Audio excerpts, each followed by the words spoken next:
মুক্তির আগেই বিতর্কে জড়িয়েছে অভিমান।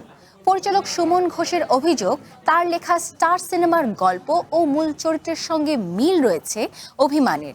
এই ঘটনায় সামাজিক মাধ্যমে খোলা চিঠি প্রকাশের পর বিষয়টি নিয়ে মুখ খুলেছেন প্রসেনজিৎ চট্টোপাধ্যায়। 19 জুন মুক্তি পেয়েছে যিশু সেনগুপ্ত, শুভশ্রী গাঙ্গুলি ও প্রসেনজিৎ চট্টোপাধ্যায় অভিনীত সিনেমা অভিমান। ছবিতে রকস্টার আকাশ চ্যাটার্জির চরিত্রে অভিনয় করে দর্শকদের প্রশংসা কুড়িয়েছেন প্রসেনজিৎ। তবে মুক্তির দিনেই নতুন বিতর্কে জড়ায় সিনেমাটি।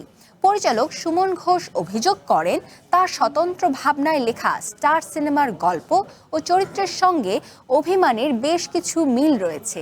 সামাজিক মাধ্যমে প্রকাশিত এক খোলা চিঠিতে সুমনের দাবি, গত 2.5 বছর ধরে স্টারের চিত্রনাট্য নিয়ে প্রসেনজিতের সঙ্গে একাধিকবার আলোচনা হয়েছে। তার অভিযোগ, সেই ভাবনা থেকে অভিমানের কেন্দ্রীয় চরিত্র নির্মাণ করা হয়েছে। অভিযোগ প্রকাশ্যে আসতেই টলিপাড়ায় শুরু হয়েছে জোর আলোচনা। এরই মধ্যে বিষয়টি নিয়ে মুখ খুলেছেন পর্দার আকাশ চ্যাটার্জি খ্যাত প্রসেনজিৎ চট্টোপাধ্যায়।